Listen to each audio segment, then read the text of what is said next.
I gotta say, leaving episode 10 of season 2 of To Your Eternity, this was the most godlike episode for Fushi, and I mean, Bon has a point. You have to wonder, is he even human anymore in terms of how he's now connected to everything? But this is exactly who he needed to become in order to deal with the knockers, as he casually becomes adoptive dad for Eiko here, and just, honestly, what a episode. I mean, this is Christmas, yes, but I mean, I ain't gonna stop talking about To Your Eternity just because Santa Claus came to town. Hopefully everyone did have a great Christmas or holiday, whatever you celebrate today. I wish you all the best. But we gotta talk about this episode. This is one of my favorite anime, and this show has just peaked in season 2, in my opinion. As someone who thought season 1 was a masterpiece, I really think season 2 took it to the next level, and that's just with what Bond's done and the concepts that he's brought to the table. And for a guy who really sees the potential of asking questions no one else will, what about immortal friends? I mean, we're literally dealing with a girl who can communicate her emotions through a pot. Why couldn't there be other immortals or someone that's closer to Fushi's level out there? And I love the fact that Bond's the one guy not afraid to say,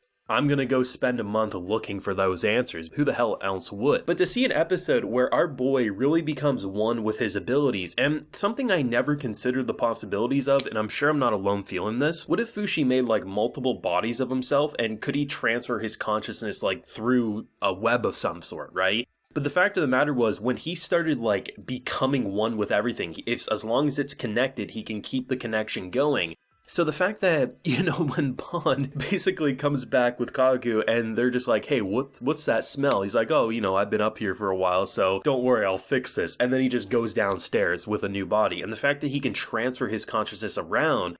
But I think the thing that makes it so impressive is the fact that as they're sitting around tea time, he's like, oh, there was a knocker, I already dealt with it. He didn't even have to leave. We didn't even have to see him go because for kilometers, as he said, he's connected to that forest, so anything in that area he can basically deal with because he's connected. He's basically everywhere at all times. And one thing that this episode does is it gets my mind racing, is like, you have to wonder, how could the long-term effect be for this world, right? If knockers never go away. Knockers are always a threat. One thing that I've been very adamant about this season is Fushi needs to build something up in a way where the armies of the world can always deal with them, right? And more or less, that seems like what's been built up, is that everywhere basically preparing for knockers as much as they can. But what happens when the current leadership dies? Will the next generation that takes over honor that kind of situation of we have to keep protecting? What if they haven't seen a knocker in 100 years? Why are we worrying about a threat I've never seen in my lifetime? You can start seeing the worry.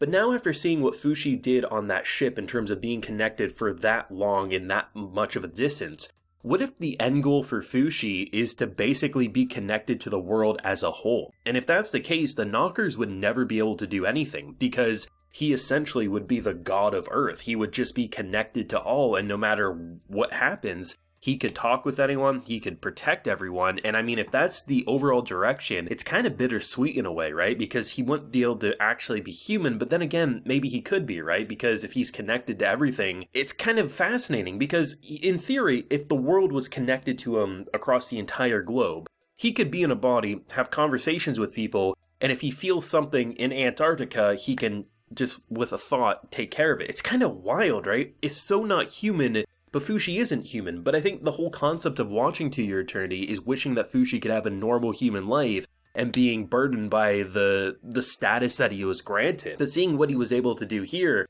it is worrisome in the way, like with Bond, like, is he even human anymore? But then you think of the long-term implications of something like this, and he could deal with the knockers without much struggle. It's just he needs to connect himself more and more and more.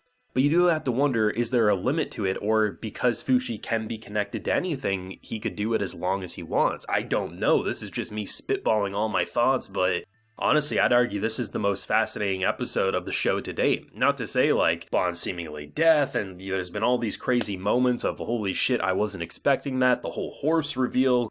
But when you really think about what Fushi just did and what we visually saw, there's nothing quite like it. And this is the most godlike moment, hands down. And it's frightening, it's exciting, it's every emotion you can think of. And that's what I love about this show. 30 episodes, and it feels like we barely scratched the surface of where this show can truly go in its future. Now, we do get a new character who doesn't speak. It's the only conversations we really have are a couple of syllables that are kind of spoke because she tries to say neko and stuff, but ultimately it's a character who was enslaved. She was in a cage, Fushi tries to buy and then ends up saving her. Obviously the brother doesn't make it, unfortunately, but the fact that her people who communicate through these pods, and the fact that when he transforms into the brother, he can actually feel the emotions and convey those thoughts, which is a pretty crazy trait, which is why I'm really on Bond's side of saying we don't know what's out in this world. I didn't think there's characters who could communicate through pods like that. But I mean, who knows? Maybe not an immortal friend, but there could be characters very similar to Fushi in ways that we just don't expect. So,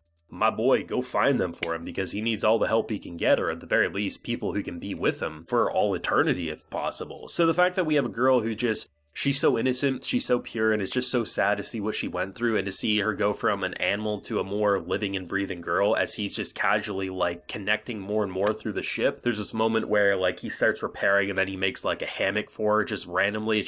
It's really nice to see him feel like a big brother, a father, a guardian, all things considered, as he's getting more and more connected with his ability and this world in general and what the Man in Black was truly trying to get through to him. I mean, this episode was just, the more you think about it, the more exciting it is. And the things I'm really starting to like about Fushi's behavior is the little things we kind of take for granted that we know ourselves we can't just do because people need to make a living. But for Fushi, he can touch something and now he can make it. But he starts recognizing, oh, I should still pay for this because someone's trying to make a living. Or he sees people on the street hungry, he tries to give it. Unfortunately, the mother has been abused clearly by rich, noble people before. She didn't take Fushi's generosity because who the hell would actually be that generous with a bag of money? No one but Fushi, so it's understandable she ran away. Hopefully there will be a callback to that at some point. Maybe she'll actually be saved or something, but knowing 2 Year Eternity, she'll probably end up dead and Fushi will be heartbroken, but it's one of those things where you just love what the concepts are doing in this show and how it just gets better and better the longer we watch. And Fushi's growth from not wanting this to really feeling like he's fitting into his role better while still having an element of humanity and connections, it just brings a grin to your face. I don't think it's an exaggeration to call 2 Year Eternity a masterpiece. There's nothing quite like it. A lot of the ideas and themes that it explores have been done before, but the execution of said themes and ideas they're only done this well in 2 Year Eternity, crafting it into this immortal journey that easily could have no stakes, or you could reverse everything, or it just would feel like things are happening for shock value. Where this show is just so much bigger than that. Yeah, season 1 was a lot of pain and getting him accustomed to the concept of his abilities, but season 2, now that we are accustomed to those abilities, are just letting him fit into that immortal god status as he's trying to figure out who he's supposed to be in this universe, as he's trying to protect everyone, and sometimes it succeeds in the case of Bond, and other times it doesn't, and it's pretty heartbreaking and mesmerizing to see the journey play out, and I can't wait for more. Do have a couple of week break because of the New Year's and everything, but I mean, I'm excited for episode 11 for sure, starting in January. So, thoughts and feelings yourself down below. Leave a like if you enjoyed, subscribe if you're new around here. Normally, I'd say I have a full live reaction on the Patreon. Today, I don't just because it is Christmas, but next episode, the previous episodes, they are available on the Patreon, so do consider that if you so wish. But until next time, everyone, please take care and have a good one.